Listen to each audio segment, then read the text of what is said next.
Glory and honor to our Lord and Savior Jesus Christ, and also congratulations to Breath of God.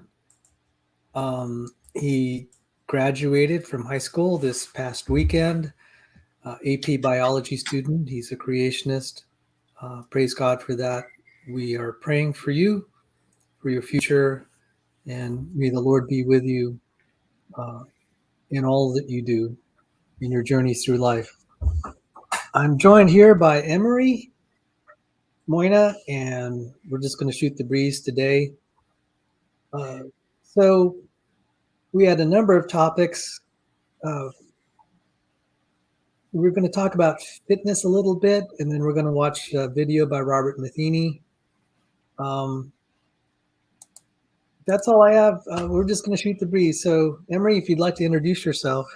Sure. My name is Emory Moina. I've got a effectively defunct for the moment YouTube channel slash blog. I don't really do very much at the moment. I'm funneling my way into PhD programs at the moment.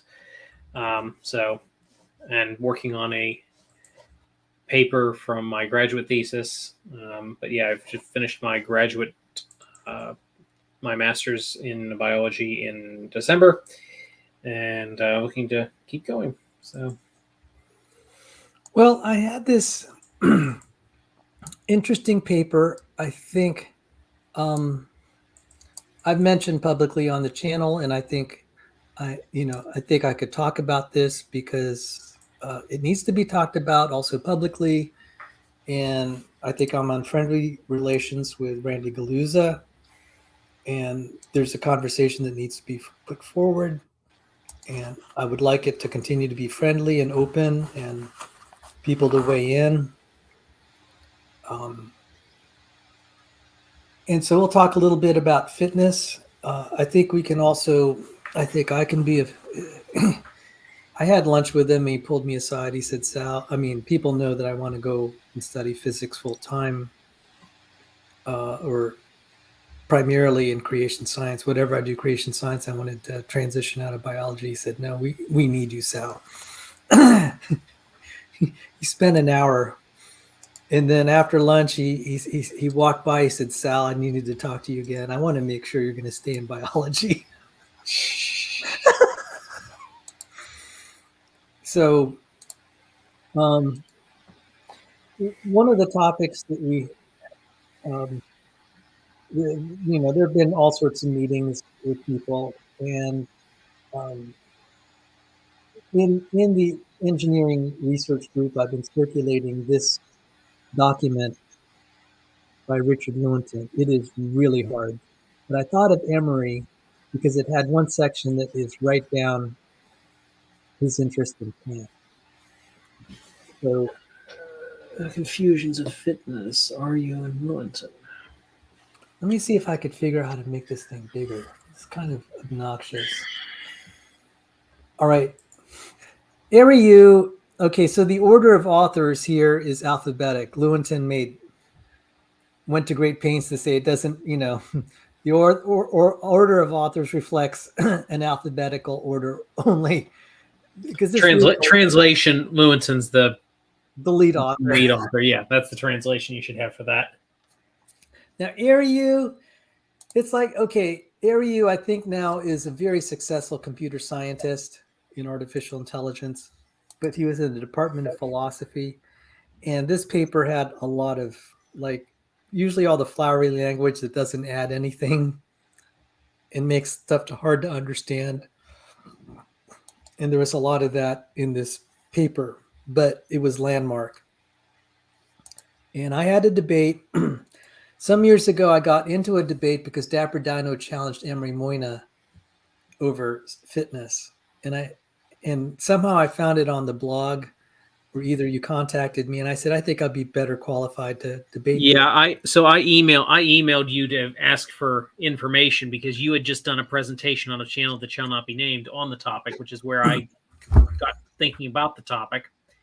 And I emailed you and basically said, hey, can you give me some ideas? Dapper wants to debate me. And it ended up with you doing it instead of me, and you did a much better job than I would have done. So that debate. Oh, let me answer quickly Breath of God's question. About a year ago, you said junk DNA debate was inconclusive at the moment. What are your thoughts now? I'd say that was more like 2.5 years ago.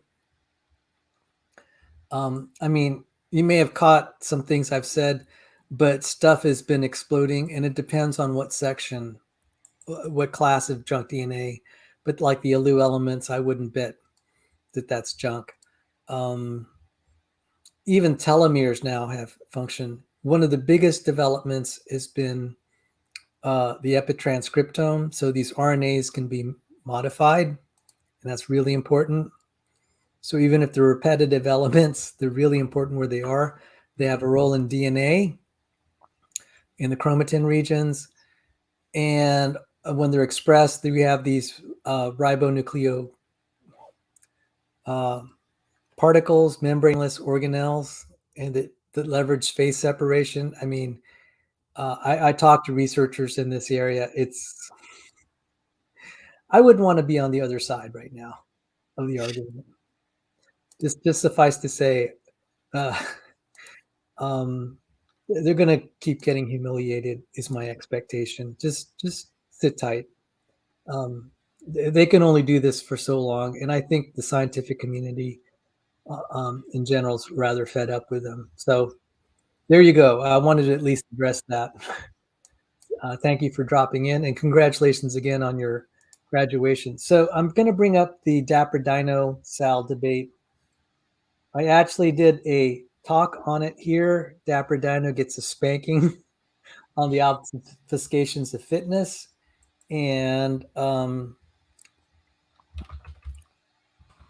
there was a debate here on modern day debate, evolutionary fitness, pro or con, and you can find it on my channel. There it is. And that was the debate that I did. So what ended up happening is this was around the time I got recruited to do my paper with uh, Dr. Sanford, Dr. Basner, and Dr. Ola Hosger. Ola Hosger he won a national award in Sweden in mathematics. That's an achievement. And he's also a professor of population genetics, has 120 publications or so. John Sanford has 120. Bill Basner, emeritus professor in math, has like 60. So those are accomplishments, guys. They were my co-authors, and we got recruited. We got invited by the editor at Springer Nature to submit something. They said any topic you want. I'm just like, Dr. Sanford, we won't have this chance again. Uh-huh. And so our topic was fitness maximization in dynamical systems and fitness maximization in evolutionary biology. And we were, so when I had this debate with Dapper Dino, I had a good arsenal, but the arsenal I have now, because as we worked on that paper for like me, I was full time on it for like 3 or 4 months. The arsenal we developed is so much better. And I had great co authors to also, we had a lot of good contacts. And I even talked to Joe Felsenstein. At the time, Joe Felsenstein didn't realize I was working on the paper. Had he known that, he might not have been so generous. I mean, I really wanted to put him in the acknowledgments of our Springer Nature chapter.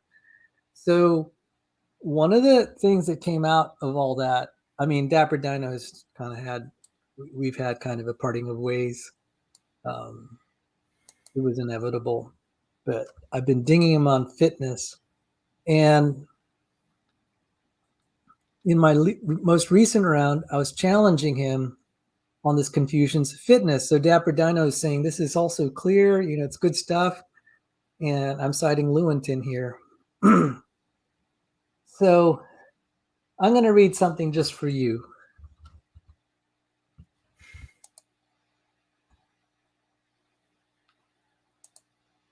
Ramets and Genets. Can you see the screen? Yes, I can. I can see it. Yes.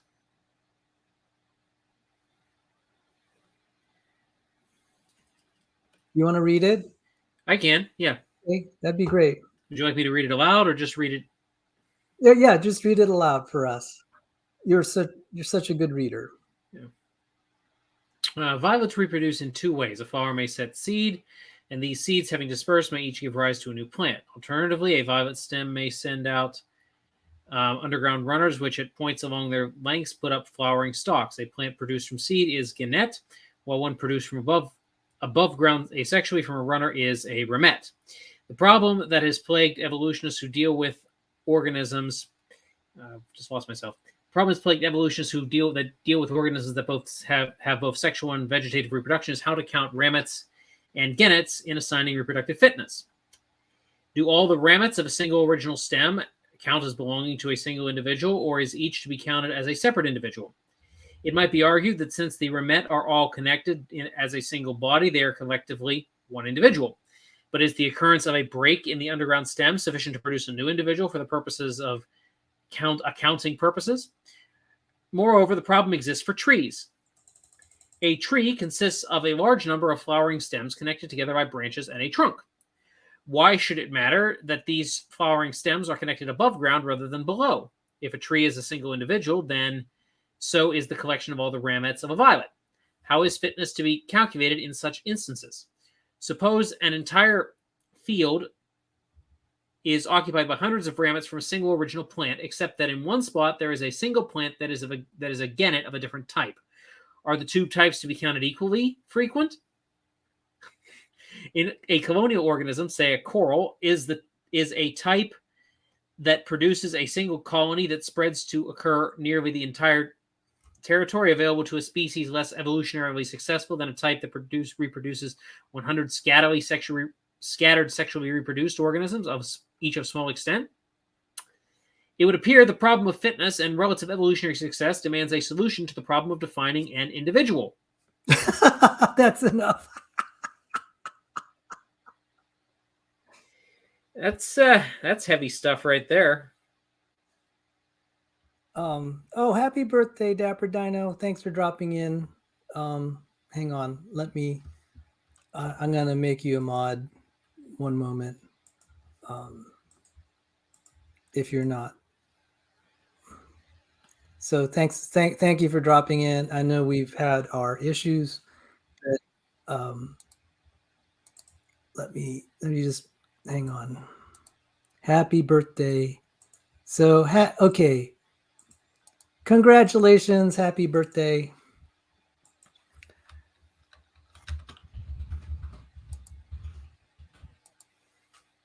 And there you go. All right, for old times, brother. So sorry we had our little parting of ways, but I appreciate all you did for Cindy Lincoln, and just wanted to say thank you for that. Jungle Jargon's here and Sandy Pigeon's here. All right, so I'm gonna go now to we could talk about this paper later. You and I can commiserate on it, and we can go to Randy Galuza and try to I think we're in a position that at least the Discovery Institute is very friendly to my criticisms of fitness, because especially since our Springer Nature publication. But the thing I really wanted to show is this. So let me hang on. Yeah, I gotta love that. These obnoxious ads. So let me just restart this. This is I wanted. I hope you don't, guys. This has got to be one of the coolest.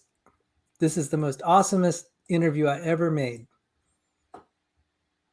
And just let me know if the audio is coming through. We might have to mute our mics. You can type. You could message me through chat or the comment section. All right, so let me play this. To have a turtleneck choking you in 92 degrees. You know what it's like to go through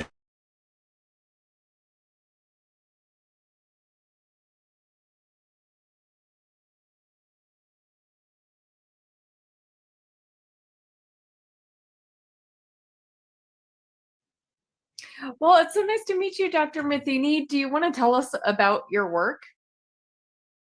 Yeah, it's been many years in the development, and I am by training a cardiac surgeon.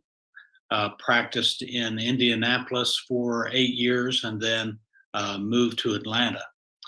During my time in Indianapolis, I did some research at Purdue University, and that is where they came up somewhat accidentally with the extracellular matrix um, having an influence on regeneration. And the extracellular matrix is everything outside the cell. So you're made of two things: you're made of cells and you're made of extracellular matrix. And for the longest time, every uh, biologist has emphasized the cell and the complexity and the importance of the cell, which is true. Um, but not a lot has been given to the attention of the extracellular matrix. When I was in medical school, it was called the ground substance, and we thought, oh, it contains a few factors and it contains collagen, and basically it just supports the all-important cell. And now, over the last several decades, we've learned that the extracellular matrix is as complex as the cell is, and the two are in this, as Mina Bissell described in a very important 1982 paper. The two are in a state of dynamic reciprocity, and that is a continuous back and forth informational exchange between the outside of the cell and the microenvironment across the cell membrane to activate either conduction pathways that transit to the nucleus or the actin-myosin cytoskeleton, which transits information to. If you'd like to, I'm just going to pause and discuss this, and also the significance. Dr. Sandy Pigeon here, our resident Navy SEAL. You're the awesomest, Sandy.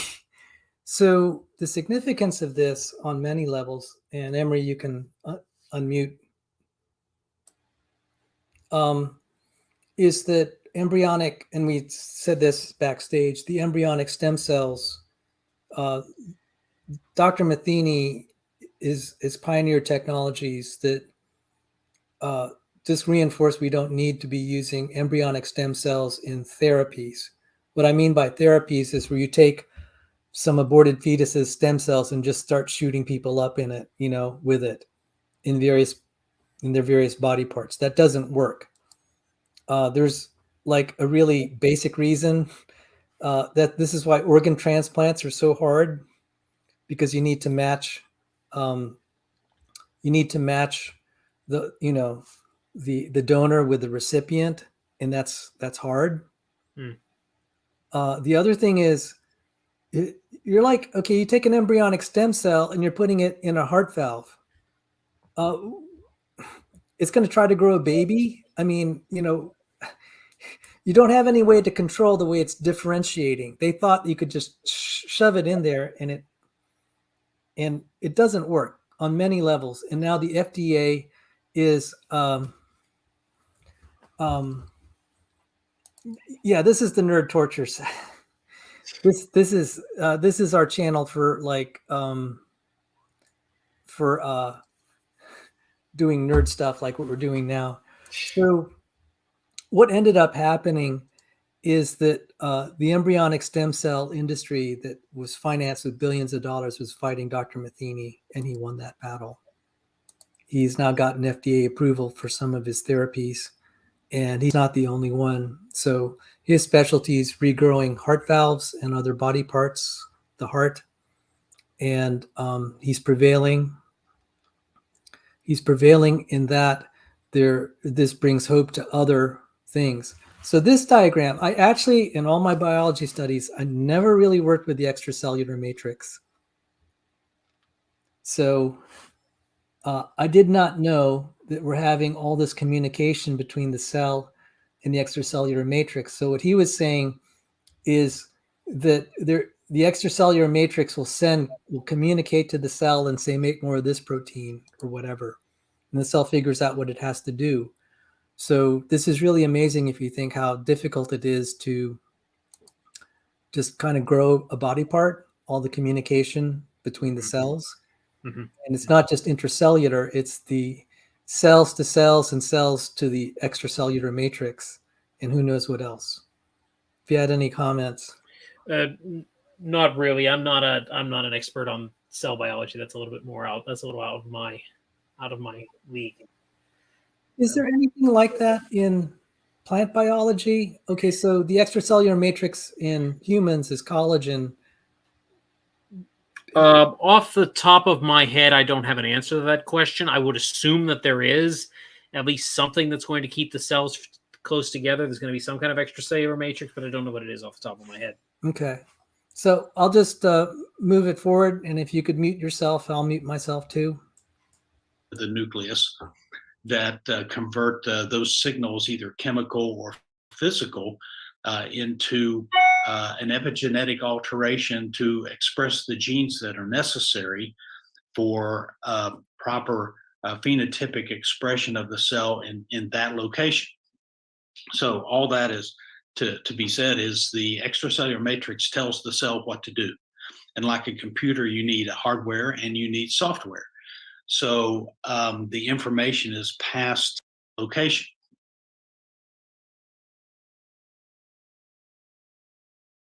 So I'm going to weigh in here. This is the epigenetics. So the epigenetics, this is actually one of my more favorite diagrams. It says a mechanism for regulating gene activity independent of DNA sequence that determines which genes are turned on or off. And the reason I like this, it talks about writers, erasers, and readers. Writers, erasers, and readers. And so this is very dynamic. And this is one thing when I was interacting with and hearing Randy Galusa's talks on CET, I think his CET model needs to make a better distinction between epigenetic changes versus genetic changes. And that'll be more clear. And we could start also.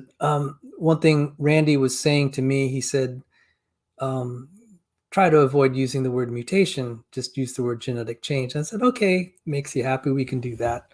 So we'll just move forward here.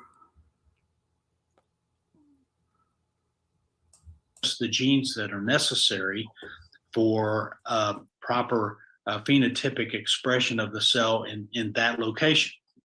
So all that is to be said is the extracellular matrix tells the cell what to do. And like a computer, you need hardware and you need software. So the information is passed mechanically, stress, strain, compression, flow disturbances from the outside of the cell to the cell, so it can then make the proteins that are necessary for that environment. An example of that is what we call Wolff's Law, where the tuberculations in your long bones actually line up against the forces of gravity.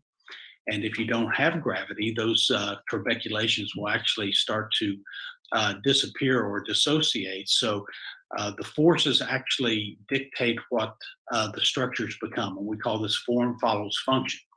It doesn't expand the genetic code, but within the constraints of the genetic code, the organism is adaptable to some extent.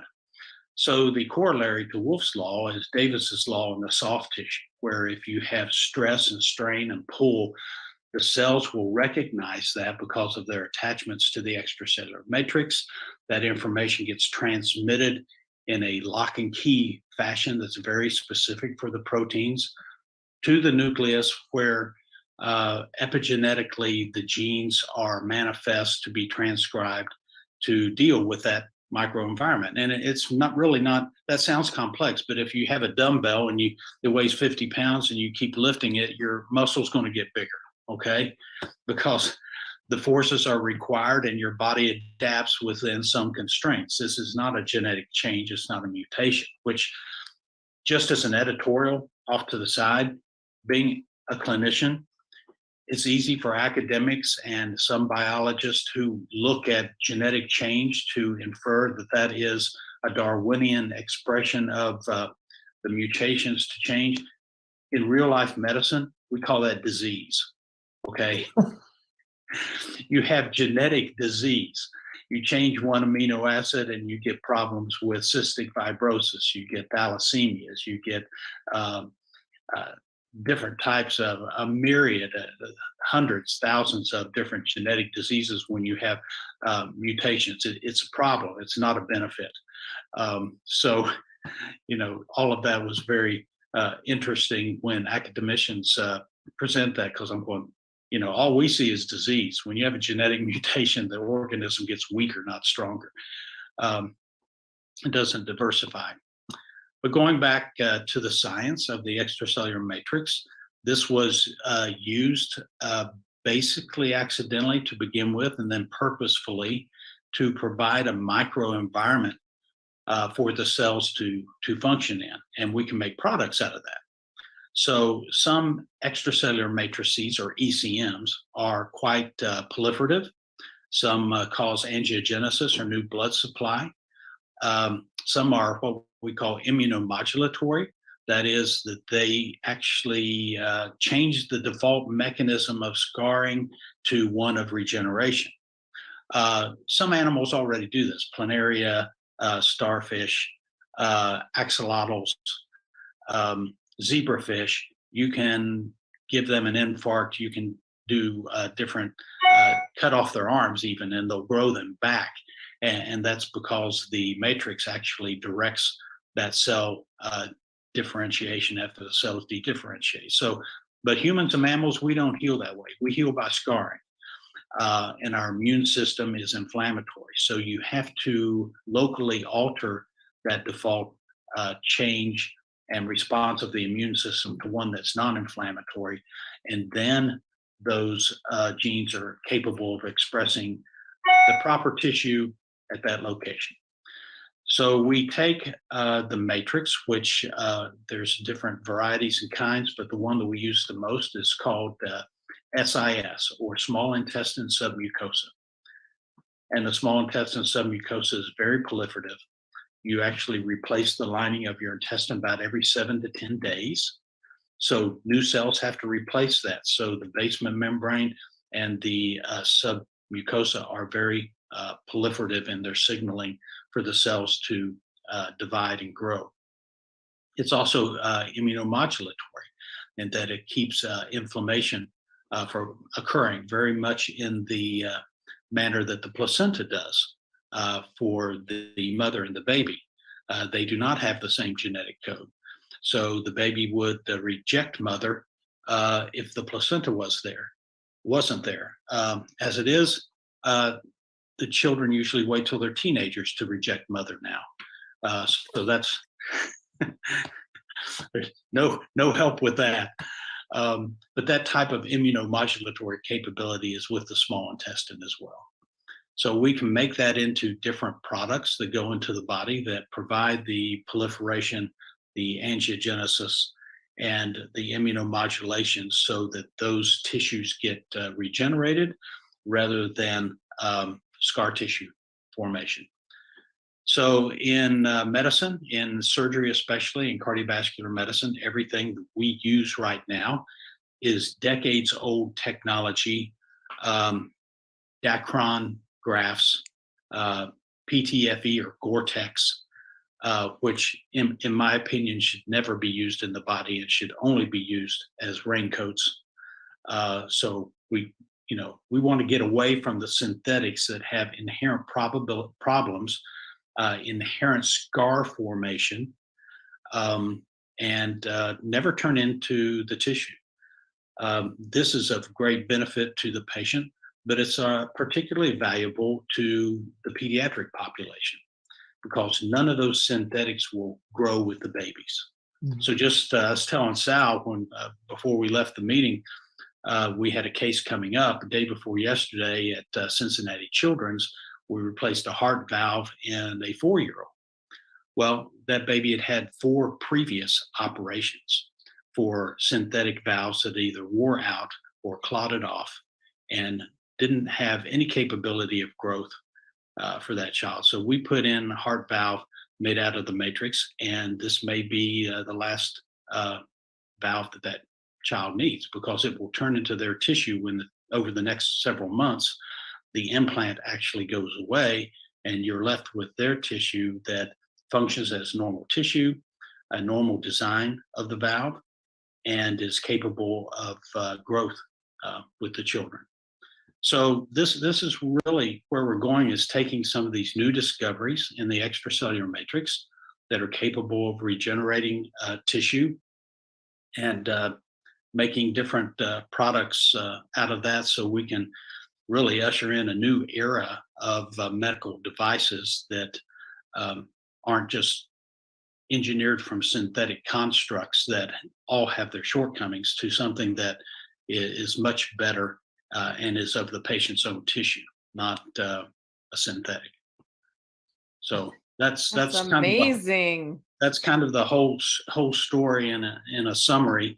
There are different companies around the country, around the world, that are using the matrices, starting to augment and change the matrices, so that when we find those factors that are providing those benefits, we can actually increase them within the matrix and augment it, so we get an even better effects. So that's the direction that the technology is taking. The video that you sent me, is it for public release? Was that you operating on the little girl? No, I was instructing on how to put the valve in. Really, to the untrained eye, all this shows is what heart surgery in a baby looks like. You can see how complex it is. This is what has to be done. So you really don't want a child to have to go through this more than once. And the fact that as they grow, they have to go through this 2, 3, 4, 5, 6 times is a tragedy. So we would like to get it to the point where one and done. That's what I like to say. So you were able to reprogram. So maybe we could you could describe a little bit more. And our audience is usually very sophisticated. My understanding then is you're helping to you figure out a way to reprogram the cell so that it will grow. What was the specific thing that they were replacing here? A tricuspid heart valve. You have a heart valve. 4 valves in your heart. Mitral and tricuspid are what we call AV valves, atrioventricular, and then you have your aortic and pulmonary valves, which are semilunar cusp type valves. So this was the tricuspid valve that we were replacing here. And after we do the tricuspid and get that on the market, then we're already starting to study the mitral valve and the other 2 valves as well. So do you actually grow the valve like in a outside and then implant it? You take the patient's cell? Is that how it's? No. The traditional tissue engineering approach, which is now 40 years old, you would go and find your cells, and then you would get your scaffold, and you would create the scaffold in the 3D architecture that you wanted it to be, such as a valve. And then you would put the 2 together in a bioreactor, and the cells would adhere to the scaffold, and that would make the valve. And then you would take it out of the bioreactor and go put it in the patient. All of that is very interesting science, and there are thousands of articles on which type of cells to use. There are thousands of articles of which scaffold to use. There are thousands of articles of bioreactors and how you make that. The problem is, after 40 years, we never use any of that stuff because it doesn't really work. Okay? So there is nothing in cardiovascular surgery that is created that way, that's approved right now for use. And part of the problem is the first thing of those 3 things I mentioned, that you have to have angiogenesis, proliferation, and immunomodulation. There's no blood supply. Nothing in the body works without a blood supply. So you take something that's tissue engineered out of the bioreactor, it's lost all of its nutrient. And there is no blood supply. So I remember I used to be excited 10 years ago when people would show me heart cells in a petri dish that were beating synchronously. And they would say, "This is great, we're going to make a heart patch." And I said, "No, you're not, because 6 minutes after you take that out of the bioreactor, it's going to be dead." because it has no blood supply. And that's the way we normally grow, is you get the blood supply and then the tissues develop. And that overarching theme is kind of inherent to our devices, is let's let the body do what it has already done before. We have all made our valves, we've all made our spinal cords, we've all made our bones, and now they need to be replaced. So the information is there. It just needs to be opened up, because a lot of your nascent genes have been basically silenced, because you go from growth and proliferation as a child to an adult, when then the information becomes static and maintenance in nature. You are a liver. You're as big as I want you to be. So I just want you to sit here and do what livers do. I don't want you to grow anymore or proliferate or wig off in some strange direction. So actually the extracellular matrix to an adult organ changes to contain that proliferation from happening and to limit it. It's very much that way in the heart. So when people were injecting stem cells, I was saying this is not going to work, because you're hoping that stem cell will turn into a cardiomyocyte and start functioning and proliferating, but that's not the way the heart matrix works. It's very non-proliferative, and every signal that that stem cell is going to get is going to say, don't grow, don't proliferate, you're not welcome here. So that whole area got billions of dollars of investment, but hasn't worked. It did provide a lot of interesting information, though, because what we learned with the use of the stem cells was a whole new area of exosome production. And that is a whole new level of communication within the body and the local area that's going on that we didn't really know was there. So exosomes are these tiny nanoparticles that are contained in lipid membranes that cells spit out. So any signal of efficacy that you get from stem cells isn't from the cell becoming that kind of tissue. It's from the cell basically acting like a pharmacy and pumping out these little particles that cause proliferation and angiogenesis and immunomodulation. So those same particles we have found, largely to the work of Steve Badlack at McGowan Institute in Pittsburgh, demonstrated these particles become attached to the ECM and are like time release capsules. As cells migrate into the matrix, they pick up these particles that then instruct the genes to be angiogenic, proliferative, and immunomodulate. So we need to hearken back to the embryologic development and let the body activate those nascent genes that were there and active when we were all developing in utero, and just let them do their thing again. So this is called in vivo tissue engineering, not in vitro tissue engineering, because we're not going to put it in the bioreactor. Well, we do, but the patient's the bioreactor. And we don't have to go get any cells because you've got 30 trillion of them in your body. So you bring your own cells, you bring your own blood supply. We're just going to construct this and have the instructions to re-energize the same events that were present when you were forming this initially. So does that make sense? Yes. And this leads. All right. So I'm going to comment here. I actually, in the process, so I had spent time a weekend with Dr. Matheny and quite a number of other top researchers like that. I was very privileged to meet these individuals. I also got to meet David Snoke, Dr. Snoke. I'm going to learn the ways of the Force from Dr. Snoke. And oh my goodness, the whole gang is here. Look, Bread of Life is here. Huh? So Bread of Life is here. So anyway, I'm going to learn the ways of the fools. So I'm going to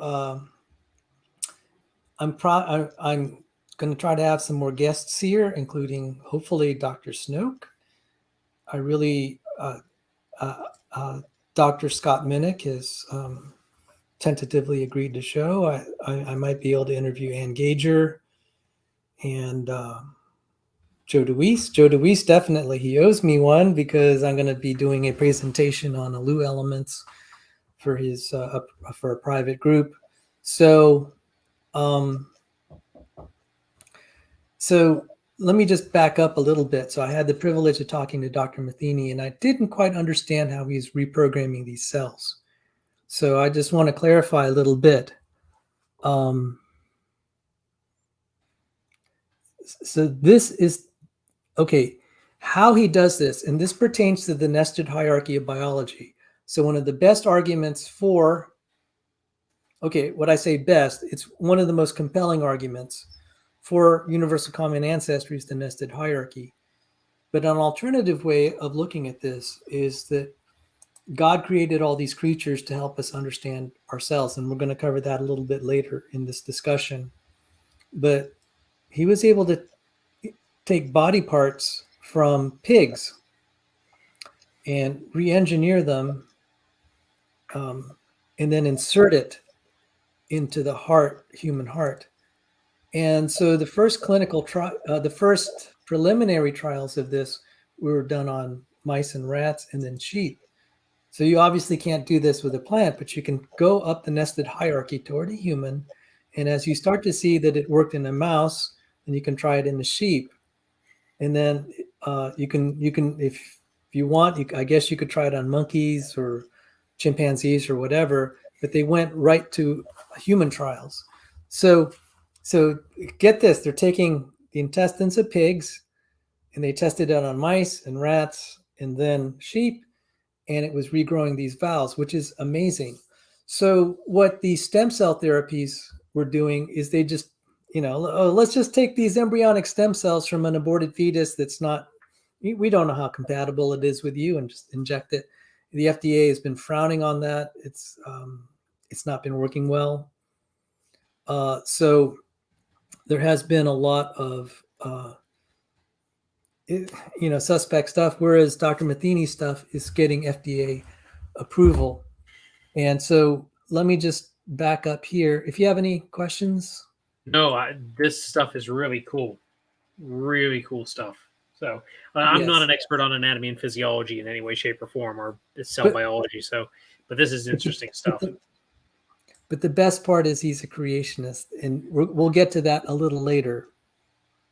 And he relates, as he sees the complexity here, this is, he'll relate it to why he's a creationist. So this is, I guess, the pig intestine. So I was wondering where he got, how he's triggering this. So I'm just going to play the video, and you could see this is a simulation of how that eventually this gets incorporated. It touches these cells here, the heart cells here, and the heart cells grow into this matrix. The matrix eventually gets consumed. I don't know the process of how the cells are apoptosis. It's able to degrade even the pig intestines eventually.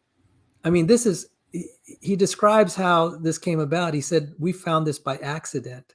Like a lot of things in science that are big breakthroughs, you found something you weren't looking for. And this is one example. So let me just play this. This is beautiful. And I need to credit Rebecca here. She was the editor that inserted all this stuff from the Core Matrix website. Done before. We have all made our valves. We've all made our spinal cords. We've all made our bones. And now they need to be. See how it's growing? The human cell is incorporating, the pig cells are being destroyed, and then you have a healthy heart valve replaced. So the information is there. It just needs to be opened up, because a lot of your nascent genes have been basically silenced, because you go from growth and proliferation as a child to an adult, when then the information becomes static and maintenance in nature.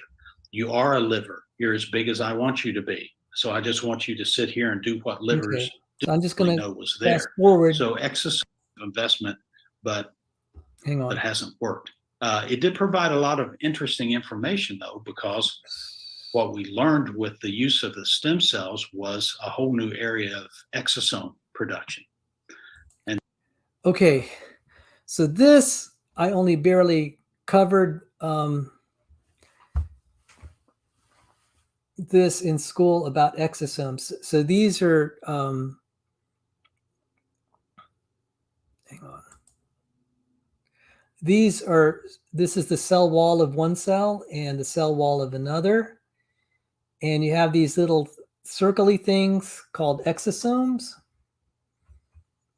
And they contain all sorts of stuff, like you might call it like letters, postal letters that allow signaling. And so this is how then the cells can say, hey, let's try to regrow a heart valve. So I would have to postulate for this to work, to grow a heart valve, each cell kind of has to have an idea of the big picture, or at least somehow collectively they know the shape of the heart valve and what their contribution is. We are beginning to learn in developmental biology that sometimes every molecule of a cell actually counts, or many molecules. A single molecule will determine the fate of the development. And this is incredible. So we're starting to understand a little bit of the mechanisms. I do know when I talked to Dr. Matheny, he was saying, we don't exactly know all the mechanisms of why this works, but it does. And I think that's just great. So any comment, and we'll just continue on. No comment from me. Keep it going. All righty. So let's just keep it forming going. this initially. So does that make sense? Yes. And Got this it. leads, we have one more maybe technical question, then we could get into some other areas. Okay.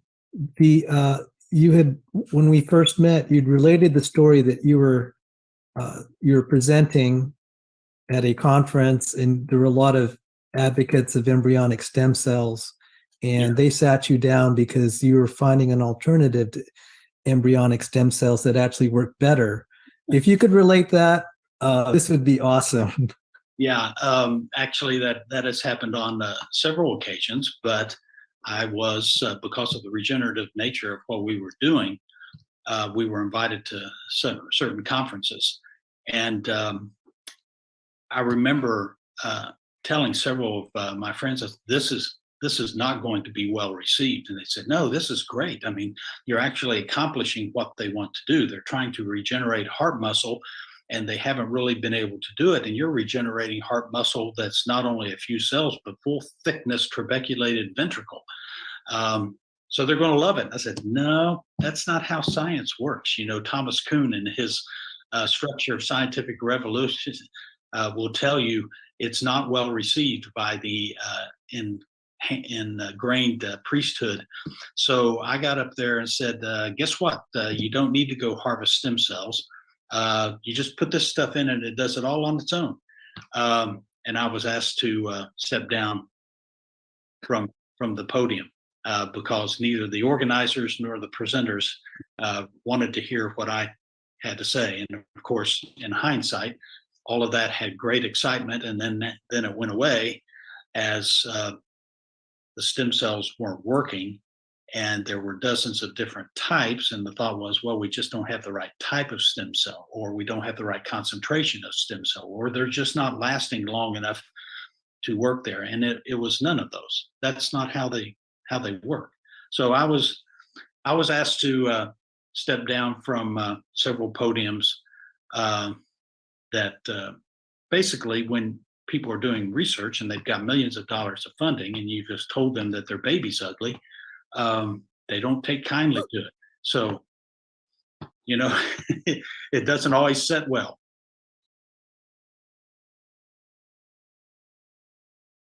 I'm sorry. You just told him your baby's ugly. So That was pretty funny. Praise God for that.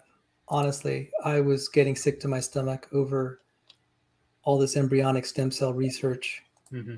I mean, we need to study embryonic stem cells, but not from human aborted fetuses.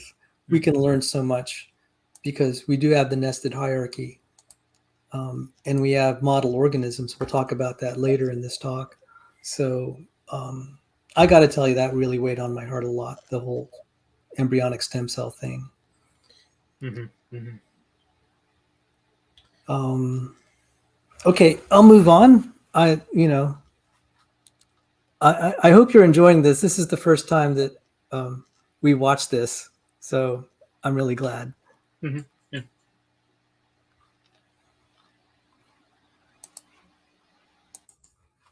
Well, it so when we met, it was really news to me that the all this embryonic stem cell research for regenerative tissue had fallen out of favor. It's still very important to study stem cells for sure, but not in the context of just inserting them into human beings and creating medical cures. So I saw your the website Core Matrix, Correct. and so these products are now being used to heal people. If you have Yeah, any stories you'd like to relate. Well, once I saw that we were regenerating myocardium, this is not something that's supposed to happen. The cells you get shortly after birth are basically all that you get, with the heart turning over only a few times during your lifetime. So once you get an injury, ischemia, heart attack, that turns into scar, and that's all you get. So the fact that we were regenerating myocardium, which was blasphemous to begin with, actually pointed me towards the ability to possibly cure heart failure, which is the number one disease entity in the Western world. And so, really excited about making an impact on this, because there is no cure for heart failure. You have very expensive but palliative treatments. You have transplants, you have pacer devices, you have ventricular assist devices, or you can give medications, but none of those fix the underlying problem, which is loss of cardiomyocytes. You've lost a big chunk of your heart, and now it's scar tissue, so it doesn't beat. But now we can start replacing that and bringing that back functionally. So we have used the ECM and been trying it in different applications to restore that. The animal studies have gone well, and then we got our first cleared product by the FDA, which is applying it to the surface of the heart where an infarct has occurred, and we're showing beneficial effects there. So that's enormous. And then that was merely our first product that was a sheet of the extracellular matrix. And so several of my more cavalier surgeon buddies started forming that into heart valves. We had planned to go into heart valves, and I first published on that in '99, but they kind of moved our timetable ahead because they were using this off label and, so to speak, rolling their own. So with their little origami methods on the back table, we're fashioning heart valves in situations where prosthetic wouldn't work, such as the pediatric population that didn't have one made, even in the smallest sizes, to apply to these patients. So we were kind of pushed into the heart valve business too, but that has gone well. So we're in the middle of a clinical trial right now, our pivotal trial for the tricuspid valve, and hopefully we'll continue both direct surgically and percutaneously on a catheter, be able to deliver all the heart valves over the next several years. And these will be valves that will regenerate into normal valves, not just biologics that decay, or metal valves that have their own inherent problems. So I know you're a busy man. We are so grateful for your time. So I wanted to explore some topics. Now, I ran into the idea of embryonic stem cells in school, and I was heartbroken when I had to do a report on a on various studies for as a class presentation on embryonic stem cells, and these were harvested presumably from aborted fetuses, and that really did break my heart. But also in the process of, as I was studying this, there was a topic of immortalized cell lines. It seemed that there had been the capacity in human cells to live forever. If you'd like to comment on that. And yeah, that's been one of the side features that has been fascinating to us. You had mentioned Yamanaka and his iPS cells, which from his work for which he received the Nobel Prize, basically taking a fully differentiated cell, such as a fibroblast or a granulocyte or other cell, and with 4 specific transcription factors, able to revert that cell back to an embryonic stem cell. Okay. And what he found was those special 4 transcription factors did what we had noticed, unlocking those nascent genes that had been stopped once the embryologic development had been complete. So you unlock those and the cells can actually revert back. So the cells are plastic, but in that they can be molded different ways, but they are plastic within the constraints of their genetic code. They can't become something else. So then you can take that cell that has gone back to the embryonic state, you can put in different factors and you can then send it down a different lineage. Like you take a fibroblast, revert it back, and then make it a cardiomyocyte, or make it a neural cell, or make it something else, because the genetic code is within that cell to do those things if you take it back to the starting point. Okay, we started, but what has also been noticed with those cells is they become younger. The telomeres, which is a marker of age, which gradually gets shorter and shorter with each cell division, actually grow back out. Telomerase activity goes up, oxygen radical species go down. So when we started looking at what was happening to the cells around our matrix, we started noticing some of the same things. Some of the same proteins started being expressed, indicating the nascent nature of the genes that were being expressed. If you take an adult fibroblast from the heart that is near its end of life and put it on a young matrix, the telomeres grow back out, telomerase activity goes up, oxygen radical species go down. So it tells you that the age right now is unidirectional with us growing old, but it doesn't have to be. And there are other studies that are going on now in different, where you biologically you can introduce youthful factors into adults and actually reverse the aging process. So this all sounds very science fiction, but we're just on the cusp of that. But what it told me was living long lives as recorded in Genesis is not impossible. In fact, that can very much happen, because as I learned from Walt Brown, those ages in Genesis that decrease after the flood are in a perfect negative logarithmic curve that shows that a new detrimental effect was introduced into the population till you achieved a new steady state.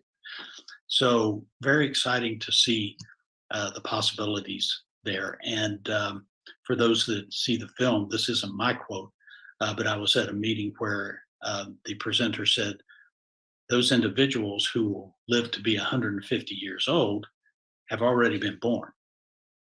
And that's the type of thing we can look forward to.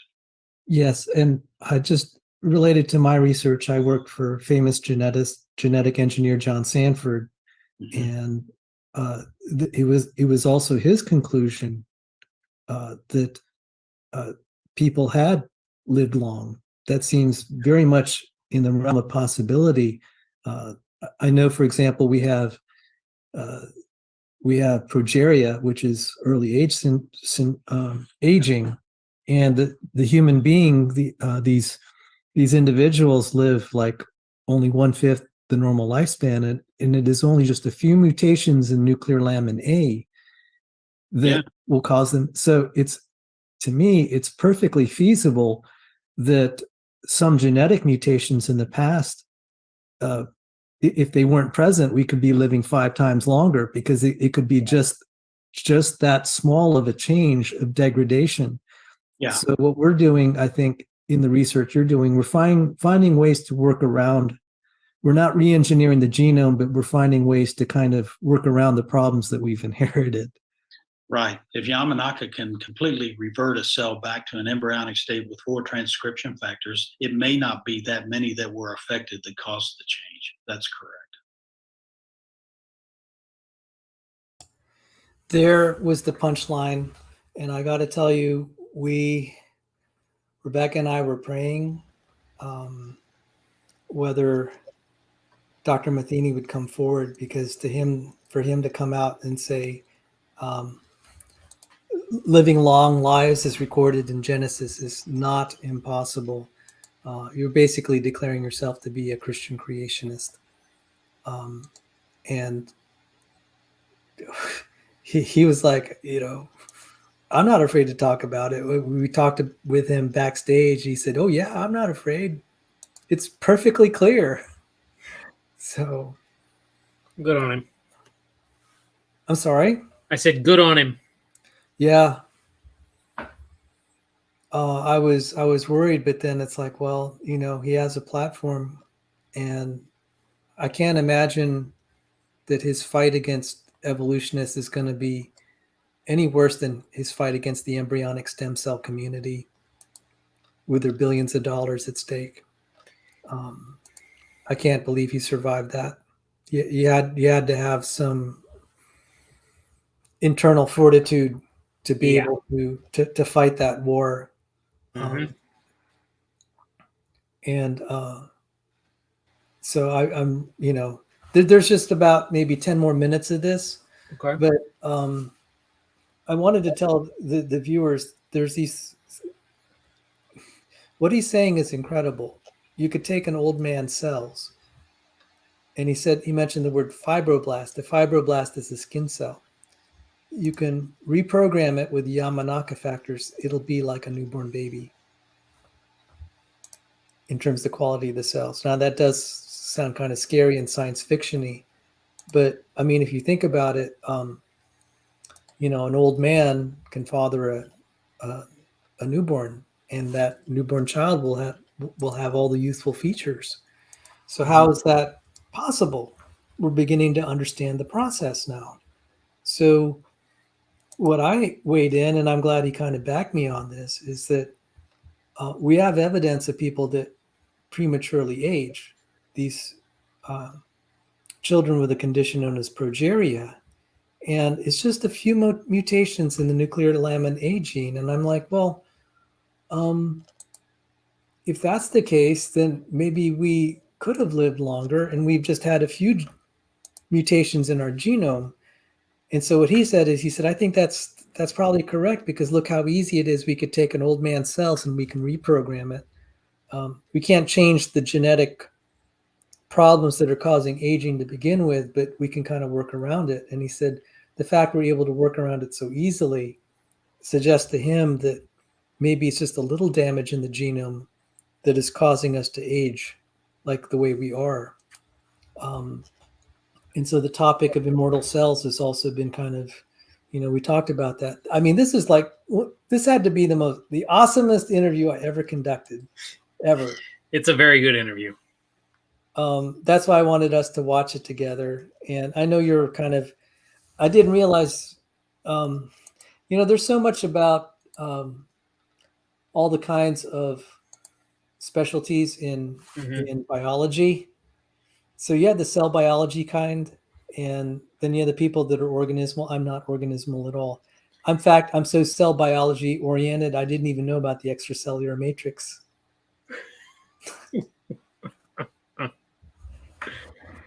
Well, I'm semi-organismal, but mostly genetics is where I actually know what's going on, or at least have an idea. Yeah. So let's finish out this interview. I do want to say, this whole thing about the nested hierarchy, the evolutionists are going to lose it, because I'm working on some projects that are showing, one, the nested hierarchies don't agree. If you take any Mhm. class of homologs, you get a different hierarchy. And that should tell you, that should be at least unsettling. But there's some other patterns related to some of the work that I've been doing. It's like this, no, this is optimized. If we look at biology as being optimized for human discovery, a consequence of that is nested hierarchies. And we can talk about that a little more and wrap up the show and talk about some of the other things. But I'll just continue on. Did you have anything else? No, this is interesting, but go on. Isn't this inspiring? This is like the most awesomest show I ever been a part of. And there's one other aspect that's kind of near and dear to my heart. I actually believe that it's very provident we have model organisms like sheep, etc. That the reason it's very provident we have creatures like chimpanzees that are so similar to us, we can actually run a lot of medical testing without having to actually run this first on human beings. So what model organisms have you worked with? And then I'm going to hand it over to Rebecca in their remaining time. Thank you for indulging my questions. I know Rebecca probably has some questions, but if you could talk a little bit about model organisms. Yeah, we typically use small animals and then large animals. The small animals is just to see if the proof of concept is there. And we always have to justify how many animals we use and if there's anything else in the literature that would help us. So we go through those steps of limiting the number of animals, but we'll do it in small animals, which is either a mouse or a rat. If it proves out, we'll go to the next level, which is partially dictated by the anatomy, the physiology, and the regulatory bodies, i.e. for heart valves, the preferential model is sheep because they tend to calcify everything. So if you can have a valve that remodels and lasts a long time, and we've had some of our animals out to 2.5 years, they will typically calcify any of the current bioprostheses in 4 months, and they'll become hard as a rock.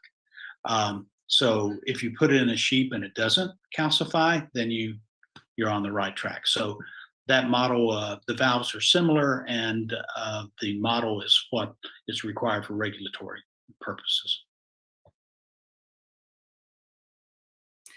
Wow. Well, Dr. Matheny, this has been amazing. And I'm really curious about, how this relates to intelligent design. And you kind of mentioned the problematic thing about mutations for evolution, but can you talk a little bit more about what you've learned and as it relates to the theory of evolution or with intelligent design? Well, one of the places is clearly impacts, and the rabbit hole is getting deeper and deeper as far as the amount of information exchange and the nano machines that are at work. The external environment talks to the cell through the membrane receptors that are lock and key, and so you can't have one without the other. And people talk about the chicken and the egg. Is it the chicken or the egg? Well, when we're talking about this much information, it's the chicken or it's the egg. It's huge because the amount of amino acid proteins that are involved in doing that with each step is myriad, and they all had to occur together. And with a background of in the universe of entropy, you don't get a little protein that stays around waiting 1,000,000 years for another protein. They all had to occur together. And you don't get the adaptability. You don't get adaptability. You don't get homeostasis unless they all happen together. And we're finding that the information bits that are transferred, not only in the DNA, but now with the ribosomes and the messenger RNA and the exosomes, is enormous. And it's fine-tuned and it's directed. And that doesn't occur by accident. The only way we know that happens is mind plus energy equals design. So it had to be design. And anybody that can't see that is not rejecting that data because of the information and the scientific quality. They're rejecting that because they don't want to believe it. It's like Einstein putting in his fudge factor into his equation, recognizing that the implications of a starting point for the universe were not acceptable. So he rejected that and put that fudge factor in it, not because he knew it needed to be there, because he couldn't bring himself to accept the fact until later that there was a beginning when the data became so overwhelming. So a lot of the people that don't believe in intelligent design are not there because the data doesn't not only suggest it, but proves it, but because they just don't want to believe there was a creator, which is unfortunate, because when you know that creator and you recognize that he has that much power, and yet he died for you and your sins, such power, such love, why would you not want to know that person? It's incredible. Yes. Well, the answer that I hear a lot is, well, we don't think it was that complicated to begin with. It started out as something simpler. So, what's your response to that? Can they avoid the chicken and the egg problem with just saying it was simpler? Well, if they gave me a plausible mechanism, I might believe that. The problem with that is actually one I asked my high school science teacher, and I said, we're discussing entropy, where things fall apart in the universe and go from higher order to disorder, and higher energy to lower energy, and energy is lost. In the background of this entire thermodynamics problem, how can you postulate an increasingly complex system by accident? No, any system breaks down. It doesn't get more and more complex. I don't come home and my house is clean or my car runs better. I have to put energy into making those go in that direction. If you can show me where a system within a breakdown system could actually do that, but that's been the problem with Darwinianism all along, and especially origin studies, is they don't have any scientific mechanism. They're not the ones guessing. I mean, we're not the ones guessing. They're guessing and postulating things that really have never held up. Most of the theories that are out there right now, the only thing that they're lacking is the first statement that says once upon a time. It really is. Yes. Wow. Well, what about, they are say that, well, most mutations may be harmful or neutral, but every once in a while, these mutations come along that just revolutionize the creature. So in your work, have you seen any evidence of this? No, it's been the opposite, but that's not what Darwin said, slight successive changes. So there's not one that comes along every once in a while that pops up with a myriad of changes. And Gould tried to explain that away with his punctuated equilibrium. We know that it couldn't have happened by slight successive changes because there's too long a life span between one protein and the next and the beneficial cost. So he said punctuated equilibrium. So by some mechanism that has never been explained, we had 100 changes, and then a while later we had 100 changes, and a while later we had 100 changes. But everything that we see is a weakening of the organism with genetic change, not a strengthening. Well, we have about 3 minutes left, and we want to honor your time. If you had any, Rebecca, if you had any questions, I'm kind of all talked out. And well, I'd just like to know, is there anything, Dr. Matheny, that you think is important that we didn't hit on? Well, I gave you an awful lot in just a few minutes, but I think as we go forward, the science is going to become more and more compelling for the design inference, because it's just becoming so complex. It's not this bag of goo that Darwin and his peers thought the cell was. It is so complex, not only now within the cell, but I think the extracellular matrix is an exponent to the complexity of the cell. It doesn't double it, it exponentially increases it because the two had to happen together. And it's thousands of proteins working in stoichiometric perfect harmony that had to be designed. Well, I didn't have anything else. This was so generous of you, and I hope we meet again. Yeah, Sal, good to see you again. Enjoyed the weekend. Becca, nice to meet you. And sorry I have to shove off, but some other things to take care of. Nice to meet you. Thank you so much for your great work. May All God right. bless you. God bless Okay. you. Take care. Bye. Bye-bye. Bye-bye.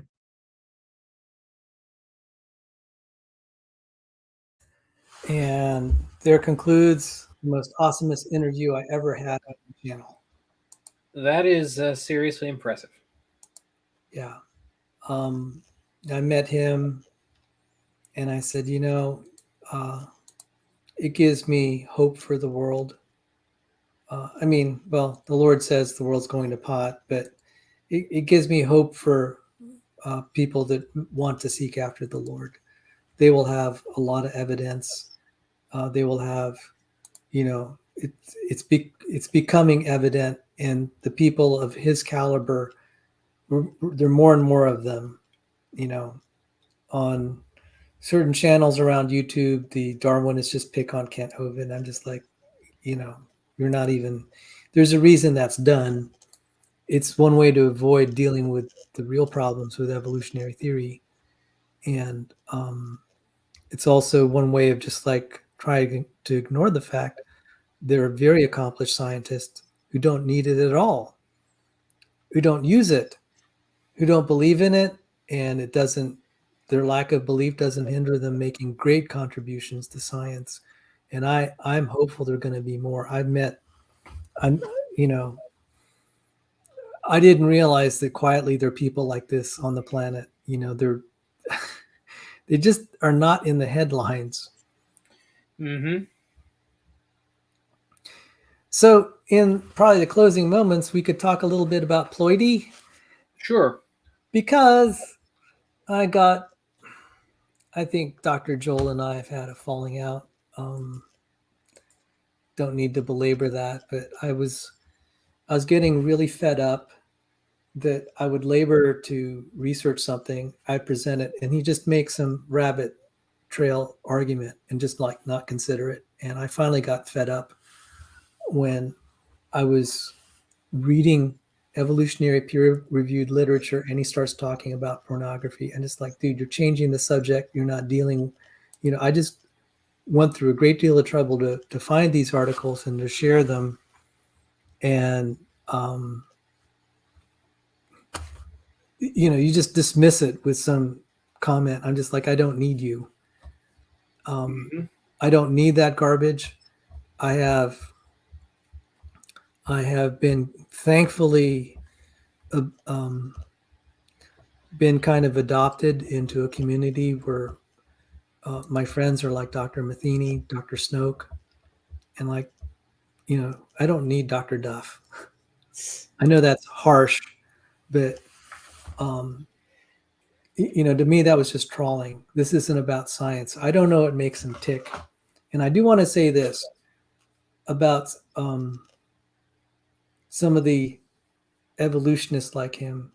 If you're promoting Darwinism as good science, this evolutionism is good science, you better be 100 million% sure you're right, because this is destroying people's faith. It, as Will Provine said, this is the greatest engine of atheism. I couldn't live with myself if I had any doubt. And if you have no doubt, I got a problem with that, because there are problems with it. You could drive a truck through, and it's become your religion, your profession of faith. It's not really grounded in good science, and I'd say it's not grounded in Christian theology. So you better be 100 million% sure you're right. And that's the beef I have with some of people like Swampy Das and Doofus Stuff. Sorry to be harsh, but I've had it with them. He couldn't even give me the courtesy of at least discussing evolutionary articles, not creationist articles, Mm-hmm. in an academic, scholarly way. And it's like, I get it now. This is all about just sophistry. It's not about trying to deal with the real problems. And I said, I had it. This is not science. Yeah. Sorry to vent here. Unfortunately, not very many of the evolutionists are willing to have honest conversations. I know the best conversation I ever had was not with a professor. It was with Andrew Cumming before he went off to university and got his brain drained. So, but I mean, the unfortunate, a lot of people aren't willing to just sit down and talk about the issues, and rather than deal with other stuff. So, Oh, it's swampy. I'm sorry to be mean, but that applies to him too. People accuse me of calling people names. Look, I don't feel much obligation to treat bad actors well. well, let's just. I mean, if you want to say that it's not okay to call people names, then you can argue with Jesus.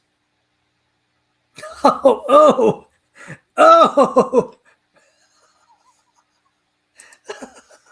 I mean, I don't know what else you calling the Pharisees whitewashed tombs. Yeah, whitewashed tombs. Yeah. And that wasn't the only thing he called them. That's just the one that comes to my head immediately off the top of my brain. So I'm not saying that name calling is a correct form of argumentation. It isn't. If you're going to have an argument with someone, but if someone reveals themselves to be a troll or some other unsavory individual, you can say what they are. Well, I mean, look, that's the basis of it. I could go to Swampy Das or Doofus McDuff and say, "Are you 100 million% sure evolutionism is right?" Well, they'd say yes. It's good science, and they've done none of that. And I said, "Look, you're destroying people's faith with this, because it really could be false. You better watch yourself. I mean, if you profess that you believe that God could convert water into wine, and then you're going to just say, oh no, something like as complex as life just kind of comes by itself. You're not even willing to entertain that a miracle could have happened. I'm just like, nah. And then to add to it the persecution that Swampy Das is trying to impose on creationist Christians. Mm-mm. So in my book, he's put in the category of bad actor. And so why did I go down that rabbit trail? He said, oh, that principle of economy, the principle of economy means there's a tendency for simplification, that what actually happens in survival of the fittest is the simplest. Mm-hmm. If you're connecting reproductive success to being fit, then simplification is very, very, that's something you can't run away from. And I wanted to say, okay, look, what is the most reproductively successful class of organisms? Bacteria. Yeah. But they don't look like they're evolving complexity. The things that are most complex are not the most. If anything, they're evolving decomplexity. Yep. I mean, what's your favorite title of an article, Sal? Genome's decay. Genome reduction as the dominant mode of evolution, and genome's decay despite sustained fitness gains by Lenski. Yep. Yeah. Now, admittedly, that's a lab experiment. That doesn't necessarily represent a field condition, because they seriously alter the environment for that. But why it hurts is they're advertising this as some sort of evolutionary breakthrough, and I just laugh. Mm-hmm. Because if you take it to its conclusion, how can you evolve a microbe, a bacteria, into something as complex as a human if the tendency is to lose genes? That's a lot of steps. Yeah, that's a lot of So, I mean, I'm hoping to have Scott Minnick or Dustin Van Hofwagen. Apologies, Dustin. Someday I'll get your name right. We're going to review the Lenski experiment. But then, so going back to this principle of economy, that's what I was talking about, the tendency to lose genes. And then so Dr. Duff said, well, look at all this polyploidy. It seems to be evolutionary favored. And I'm like, kind of had a good point, I guess. So I looked up, I said, are there complications to plants that have polyploidy? And that's when I sent you that article. Yes. So maybe you could fill us in a little bit on this. So polyploidy is a mixed bag. There are some cases where being polyploid is beneficial. However, there are some significant assumptions being employed. You have to, I guess let me start from the beginning. The argument is that a very significant number, and the number varies depending who you talk to, of plants are polyploid or have a polyploid ancestry. In other words, back to the most recent common ancestor, they have a common ancestor somewhere that was polyploid. Now, obviously, that argument goes into bunkum because there's no universal common ancestor of plants. However,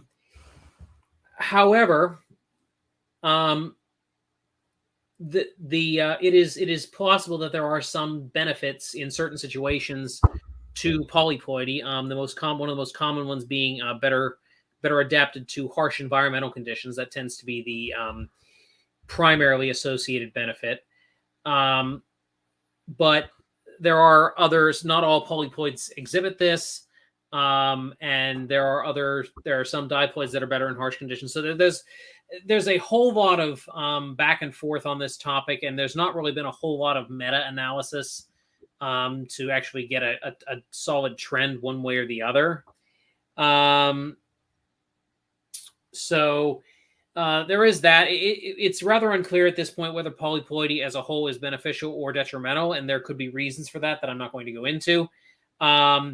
But in terms of this paper that Sal sent over to me a little while ago, this is the paper, Deleterious Mutations Accumulate Faster in Allopolyploids Than Diploid Cotton, Gossypium, and Unequally Between Subgenomes. So I'm going to start with the second half of that first. Because in allopolyploids, let me explain what an allopolyploid is. An allopolyploid, well, hang on, before I go there, let me explain what a polyploid is. A polyploid is an organism that has more than two pairs of autosomal chromosomes. So it's anything that has 3 pairs, 4 pairs, 10 pairs. That's a polyploid. Okay, we are diploid. We only have 2 pairs. But a lot of plants have more than 2 pairs, so they're polyploids. Now, an allopolyploid forms when two plants of different species, or in this case, I think they're using it as different subgenomes. I haven't read all the way through the paper, so I'm not entirely sure, but they could be using it as different subgenomes, mate together and form polyploids. Now, the reason there's a couple of different reasons polyploids can form. You can induce them in the lab through the application of colchicine, but there's other ways you can form them as well through triploid bridges or meiotic irregularities in formations of pollen and so on. But I'm not going to go through all that.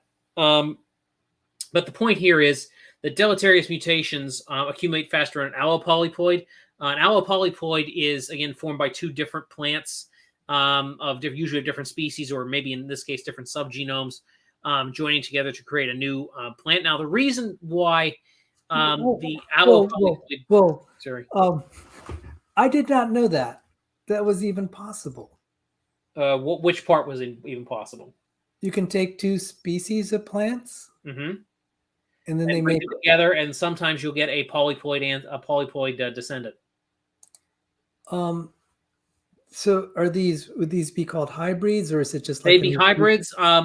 However, because they're polyploids, often they cannot breed back with their parent species, and so you can easily form a new species in that way. Dang. See, I knew it'd be beneficial to quote unquote beneficial, pun intended. Yeah. To discuss this. So an allopolyploid. All right. So that's the first thing. This pertains specifically to allopolyploids. Yes. Now, autopolyploids are when two members of the same species breed together and make a polyploid. And what you generally get here is just two separate populations with different ploidy levels of the same species. Although sometimes there are enough differences between the 4x/2x versus populations that you end up with different species. But so the focus here is allopolyploids, which means they have two separate parental genomes.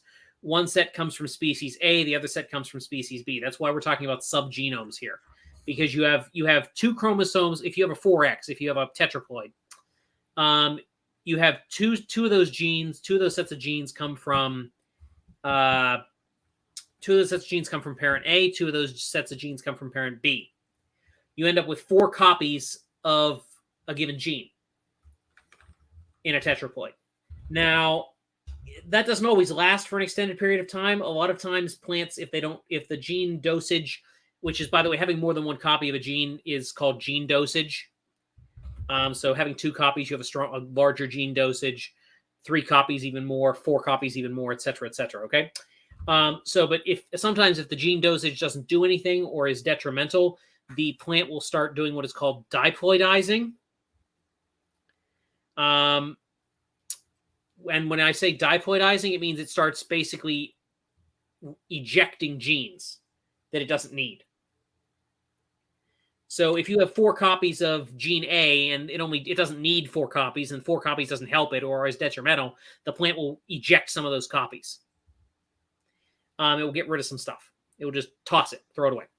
Now this will occur over generations. It won't all occur in one generation, but it will generally occur over the course of a couple of generations. Which is why, by the way, the evolutionists argue that you can have polyploid ancestors of diploid plants. Because according to the evolutionists, however many X million years ago, there was a polyploid ancestor of a lot of plants, and many of its descendants today are diploid because a bunch of genes were lost along the way, or ejected along the way due to diploidization. But diploidization does happen. It's not something that is it's not something that doesn't happen. It's just something that they like to co-opt for that particular argument. If I may pause a little bit,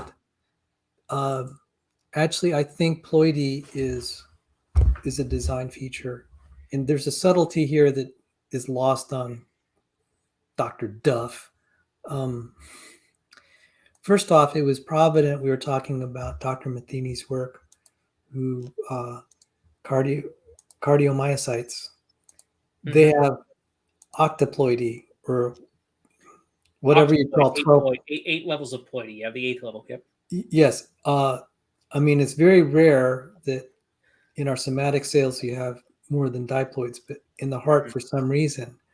And so I can probably tell you why the heart is octoploid. Okay, go ahead. This is a guess. I don't know this for sure, but I would guess that's because it needs the extra mitochondria. Because effectively what you do is you have more genes for the mitochondrial products. And also for other energy producing and energy processing cells in the heart. You need tons of energy in that heart. Now, it may not have more mitochondria, come to think of it, because it may only have extra nuclear DNA. I'd have to check that. But it has more. I would say it is probably due to the energy processing needs of the heart. Well, obviously, this is a mechanism of gene amplification. It can be. Yeah, broad-based gene amplification, meaning you get if not equilibrium expression, you can certainly spool things up real fast if you need it. Right. And you're firing on like 8 cylinders instead of 1, so to speak. Effectively, yes. Well, though it doesn't necessarily increase the speed at which you can process things, because that requires cellular machinery that may or may not be there depending on what's going on with your particular cell type. I don't know enough about heart muscle to comment on that one way or the other. Yeah. But I would argue that, I mean, to me, it looks like just the fact that we see ploidy in plants, and then we see ploidy in human heart cells. It's like, yeah. Now, the one thing I will say is ploidy in plants is system wide. So every cell is ploid rather than just the heart cells. Right. But I mean, the fact that the body can control cell types with different ploidies, I'm just saying as a general principle, I just my intuition, since we're both design advocates here, I think it's a future of it could be a feature, and that has been proposed before. There's an article on the Answers in Genesis website that talks about that a little bit. So that it's not completely new. Now, in terms of going back to the article we were discussing a moment ago, the reason why you're going to accumulate deleterious mutations more in allopolyploids than in diploids is for the very simple reason that you have 4 copies of a gene now in tetraploids, or 8 copies in octoploids, or whatever. I would assume this is a tetraploid. Most systems are tetraploid. If you have a tetraploid system, you have 2 extra genes for whatever product you're trying to make, which means you have 2 more things that you can break before things cause problems. So instead of having only one, so if you need to produce protein X, we'll just say you need to produce protein X, and you got 2 genes for protein X in a diploid. You can break one of them probably and still be okay. But if you break 2, now you got a problem. However, if you, in a tetraploid, you've got 4 copies of the gene for protein X. You break one of them, not a problem. You break 2 of them, not a problem. You break 3 of them, not a problem. You break the 4th one, then you've got a problem. So that's how Mendel's law would work with tetraploids. Well, to a certain extent, yes. Although there's gene dosage, so there is some variation on that up and down. Well, the law of dominance is not 100%. Right, and dominance in tetraploids tends to, or higher levels, tends to occur at the subgenome level rather than necessarily at the gene level. Oh, okay. You may have said it already, and I missed it. What is a subgenome? Okay, so a subgenome is how do I explain this well? So a subgenome is okay. When we talked about allopolyploids, and we had 2 different parents, and they both contributed their genome. Well, subgenome A comes from parent A. Subgenome B comes from parent B. So could we? I mean, just to stretch the analogy, could we argue then that humans have subgenomes, like if they're distinguishable, like the alleles you got from probably not. Okay, I mean, maybe human geneticists could. I'm not going to take a firm stance on this. Probably not in my immediate guess. And again, I'm more of a plant guy than I am human genetics. But the reason being is in tetraploids, you have meiotic pairing that takes place only between the 2 subgenomes. So like when you have subgenome A, chromosome 1 and chromosome 1 from subgenome A will pair, and then chromosome 1 and chromosome 1 from subgenome B will pair. And there's not a lot of crossing over between those genomes. Oh, there's not crossover. Or not very much, at least generally speaking. This is highly generalized from what I know off the top of my head. Wow. Okay. So Paul Nelson told me biology is the field of exceptions, not rules. So yeah, there will still be crossing over between the 2 parts of the subgenome. That part happens. But the crossing over between the 2 subgenomes is limited, if there's any at all. I'd have to verify. I'd have to go dig in the literature to make sure on that, though, because so take that with a grain of salt. Okay, so that's fine. I think this is one discipline on the whole. We take everything with a grain of salt, because just as soon as you think you have found a law, there's going to be an exception. So going back to Dr. Duff, you can have ploidy, but the thing is, all right, you can start losing genes. Certainly you can start losing genes on one of the chromosomes, one of the homologous chromosomes. Yes, you could. And we absolutely know that happens with domesticated grapes. 15% of them have the gene only on one chromosome, which I do think is, Mhm. Our company with, our group of young Earth creationists think that would lean toward thinking that's an evidence of young life. I mean, 15% is a lot. That's a lot of gene loss. Yeah. So, Now, I will say this much: you have to be careful with grapes because grapes have been domesticated, and there may have been some human selection for some of that gene loss. yeah. Oh, absolutely, absolutely. But where I was headed with this is Dr. Duff is saying, look, Ploidy seems to violate this, and I'm just like, well, not necessarily. I was talking about losing genes. So if you lose them in all the ploids, that's a gene loss. Yeah. Yes. And so when you're just describing diploidization, it's like, yeah, you're losing genes. So yes. So you are losing gene copies. You are not necessarily losing genes. So if you have 4 copies of the gene, it might diploids down to having only 2 copies. But then you could but like in the case of domesticated grapes, you could ends up losing. You can, yes, and you like anything else that specializes. If you end up with something that's highly specialized, it is probably junked genes over time. Yes, that's the point.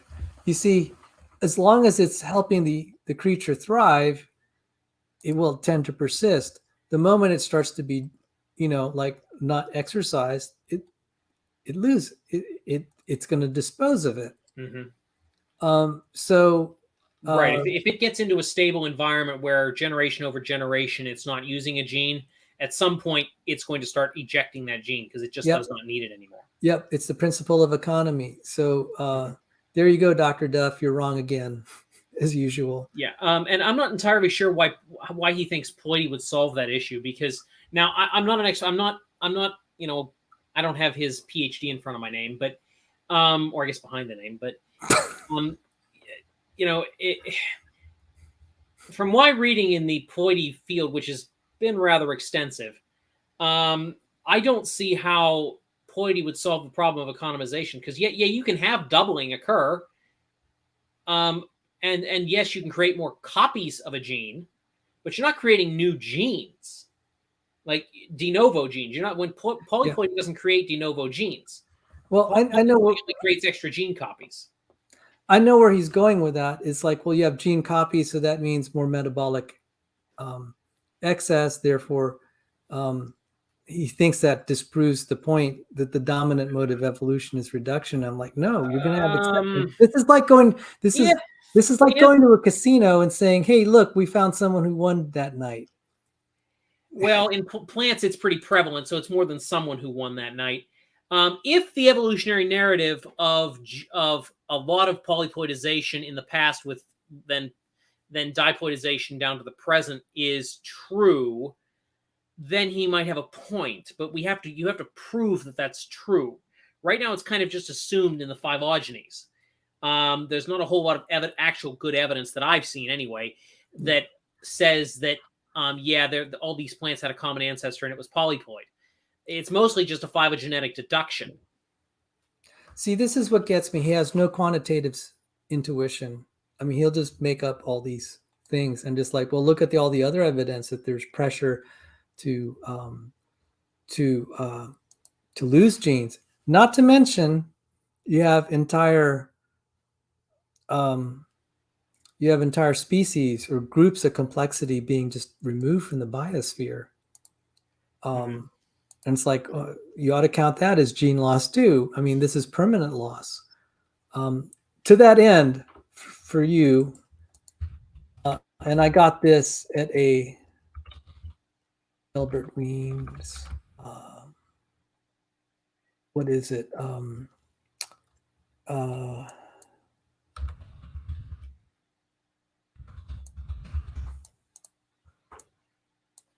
Albert Weems. Okay, so Nathaniel Jeanson and I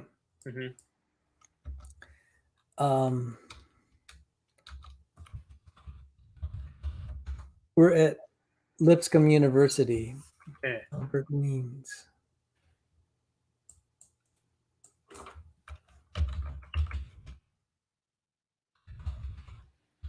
Let's see if I can find.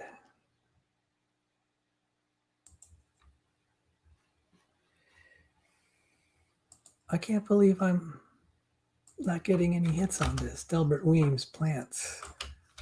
Are you spelling his name correctly? Probably not. Well, go to Lipscomb University and find his. And No, find he his- wasn't. I heard about him.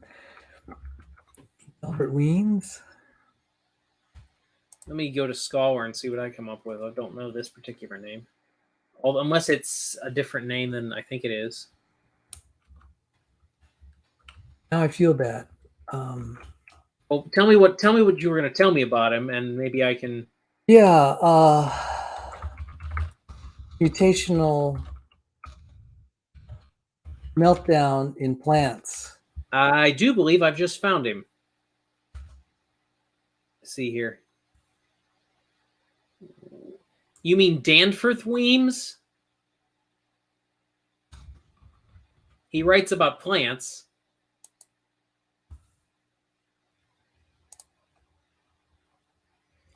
I don't recall that it was Danforth. Okay. Mutational.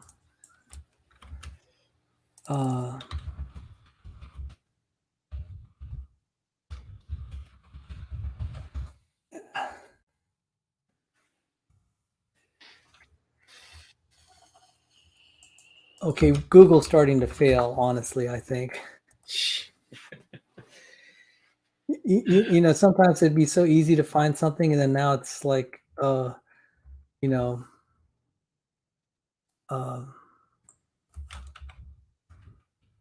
You know where this individual taught? no. Okay, how this related Okay. extinction. Oh, whoa, 40% of plants are threatened with extinction. There you go. How's that for gene loss, Dr. Duff? Gene loss may or may not have anything to do with it. No, but if you extinct a plant, it's lost its genes permanently. Like That's true. Those genes permanently go out of existence. I mean, if you think about it, it's really presumptuous to think that the line is just going to continue. You know, this whole thing of diversification is like, well, so much for diversification if they're going extinct. So, you know, natural events can wipe out a gene. So this whole thing about natural selection, you're presuming the environment is friendly toward evolving something to higher complexity. At the very basal level, that's very Pollyanna-ish. That's Miss Mary Sunshine thought process right there. I don't see it. I don't. I mean, believe me, I would like to see it, but I just not there. I don't see it. So let me just try one more.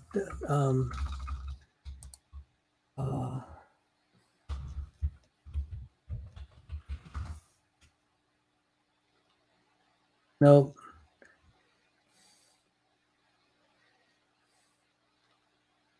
I'll have to look it up. And since my email account has just kind of like died, my old one that had a record, I don't know that I'll be able to find it. But what was my point in all this? Mutational meltdown in plants. Yeah, they may be at risk. So, you know, there may be indications of youth in plants, but you know, I'm not.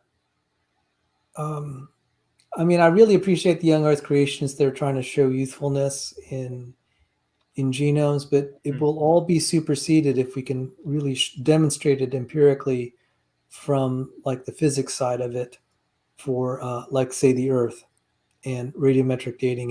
It'll be beyond dispute at that point. And I'll tell you something.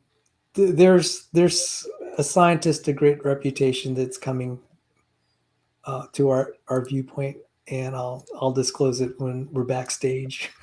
Yeah. You'll be very happy to hear. So So there's some things physics wise. That's why I don't focus on it too much. I mean, I believe in genetic entropy, but uh, I'd say the killer will be stuff in physics, and that's why I have my heart in physics. But Randy was like, "No, we need you in biology, Sal." So, um, so let's go back to this. You help me understand this paper here a little better. Sure, I can try.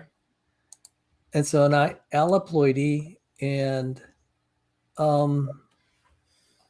I threw it out there also as like, is there any chance that we could use this as an argument there is youth in life? And I don't think we have enough knowledge yet to go there. But, I would say no, and the reason being is I don't think we know right now if the original cotton was polyploid or if the original cotton was diploid.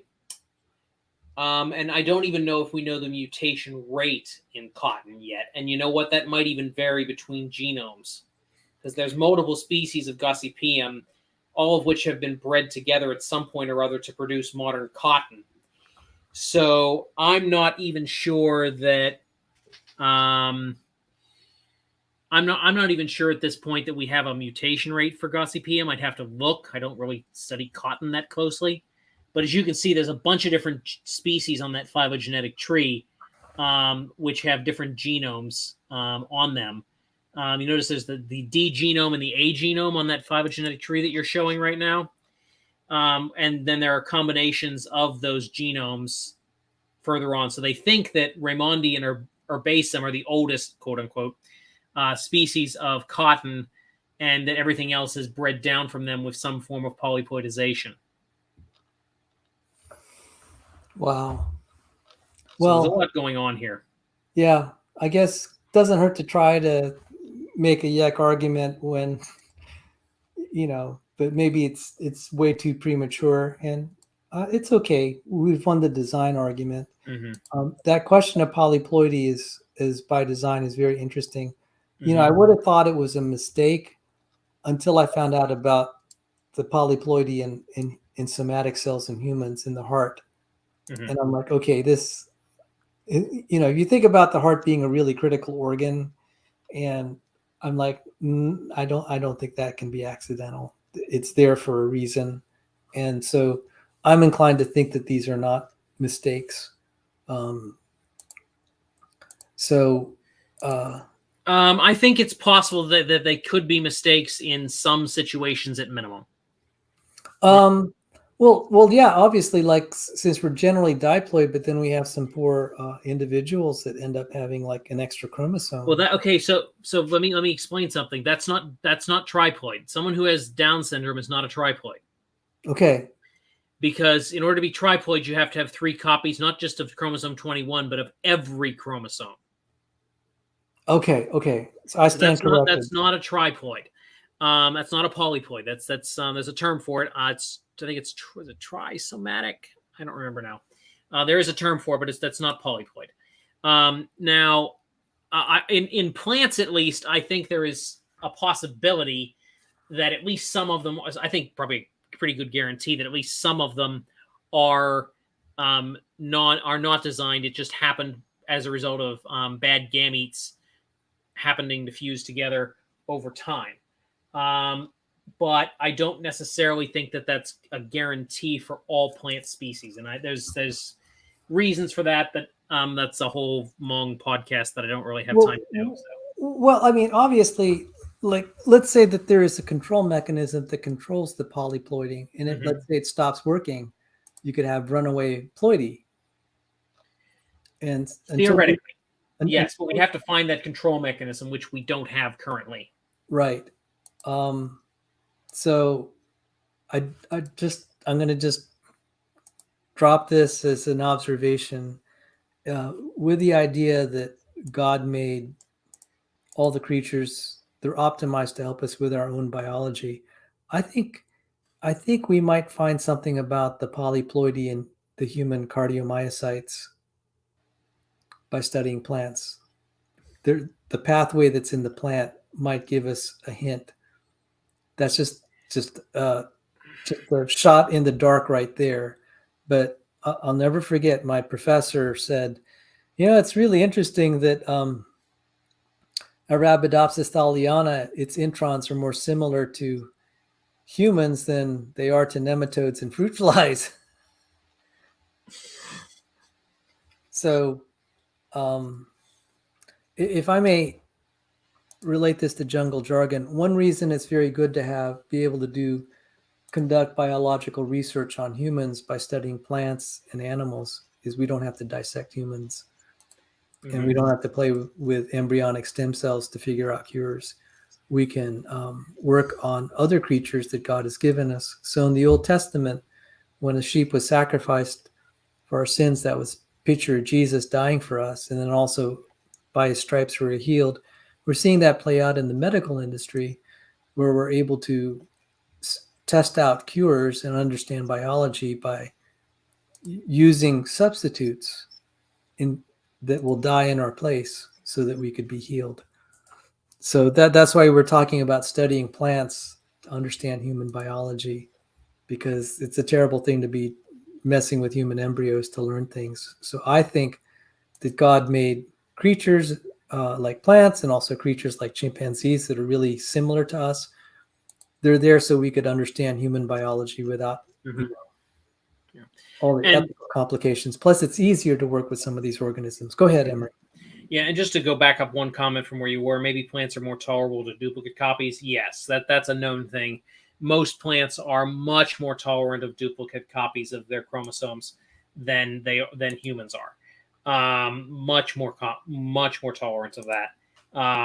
And usually the worst thing that happens is there's an increase in cell size. Occasionally there's some meiotic irregularities, but it's not the same issue as it is in humans. So if something breaks if something like that happens in humans, you'd be dead.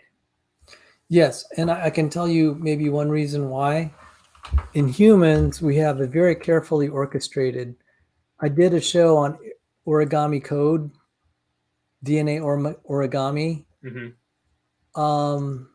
If you saw how the second, what they call the higher order chromatin structures. So let me see if I have it here. So I did a show. I'm sorry. I'm totally messing this up. Sorry. I did a show on this origami, and the way regulation happens in, like, say, the human brain is you have these higher order chromatin structures. Let me see if they don't have it here, but that's really critical for brain function. You don't want to tamper with that.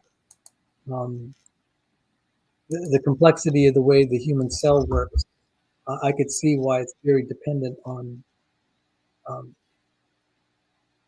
being diploid in certain cells. The mystery then is why does the cell tolerate octaploidy in cardiomyocytes? Yeah, interesting things we don't understand. Anyway, I had one just last thing before we close out, if that's okay, because I'm running out of gas.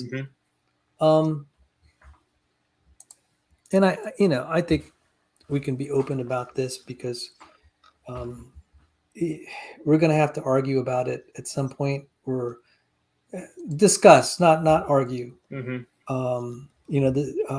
Randy and I were talking about, he leans toward like almost every mutation must be designed, and I'll say, well, in the ultimate sense that God controls all things, yeah, but in the sense of like its capability, you see, design is a little bit of a metaphysical word, and it's very hard to measure it and to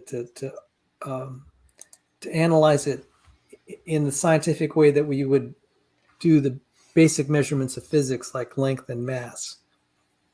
So to argue whether it's designed or not, we're just going to get into a theological, quasi-theological, metaphysical. So I have argued, let's look at just capability. If this genetic change happens, this is what will happen to the capability. Because as we were talking, I said, well, look, he's a physician and he understands. Sometimes you amputate something or you remove an organ. Do you say that's beneficial or not? Well, depends on the context. That depends. Is your appendix going to rupture tomorrow? Then yes, take it out. Yeah. So rather than say put labels of good or bad, beneficial or detrimental, we can say loss of capability. So you lose your appendix, you've lost a certain capability. It provides backup. It has functions like in the immune system. You lost a backup circuit in the immune system. If you amputate a limb to save the life, well, you've lost the ability of that limb. You've lost capability. So I said, we're just going to get, I said to myself as we were talking, we're just going to get in trouble when we try to classify it as designed or not designed, adaptive or not. We can say we lose capability or gain it, or we exchange capability. Then you could start. Then you don't have all the metaphysical baggage that creeps in, and you'll have a more solid definition. So you're saying, well, how do you, I mean, he asked a really pointed question. How do you know it was or wasn't designed? And I said, look, maybe let's just not go there. We can say you're going to lose capability. And I said, look, we might be able to say whether we've lost capability if we compare, like, say, aging cells that are associated with disease versus what we would call healthy cells. You can definitely affix capability that because aging cells what cause there is an outstanding question what causes things to age. One thing is changes in the DNA. There are numerous genetic changes, what we would call mutations, in the cells, in the somatic cell line. So if you have enough, it's going to be disease implicated. And I said, we can at least say, okay, we've lost this capability. One way we can measure it is what happens to old cells. And he said, oh, that's a really good idea. I'm like, yeah, okay. Now we have a benchmark, so to speak, of maybe how to characterize, what are capabilities and loss of capabilities. And it's going to be more objective.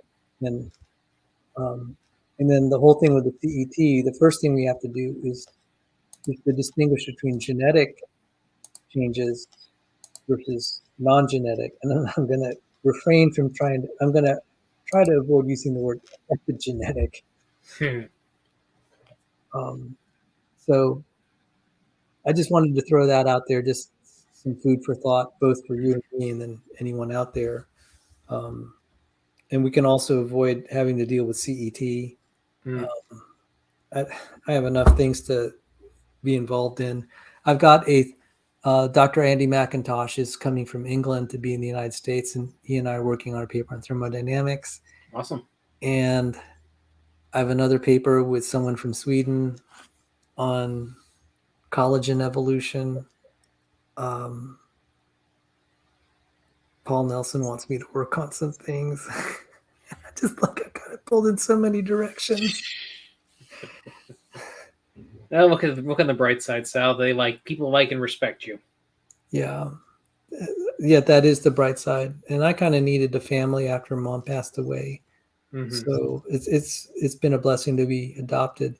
Do you have any closing thoughts? And I'll meet you backstage, and I'll reveal the name of that person that has kind of come to our side. So no, I think I'm good. I think we was a good stream and worthwhile. I think we got a lot of stuff covered. So good for me. All right, I'll just close in prayer, and I'd like to really offer thanks for the work of Dr. Matheny. Jungle Jargon, thank you if you're still there. Thanks for joining. Thank you, everyone who's joined. I'd like to dedicate this show to a certain generous donor down there in Flint, Texas. He knows who he is. I'll call him Mr. Flint. Thank you so much, sir. You're a real inspiration. You're very kind, and you help make my life worth living. God bless you. And let me just offer a prayer. Heavenly Father, one day we will stand before Jesus Christ, the Son of Man. He had commanded us to pray always so that we may escape all the bad things that are happening in this world.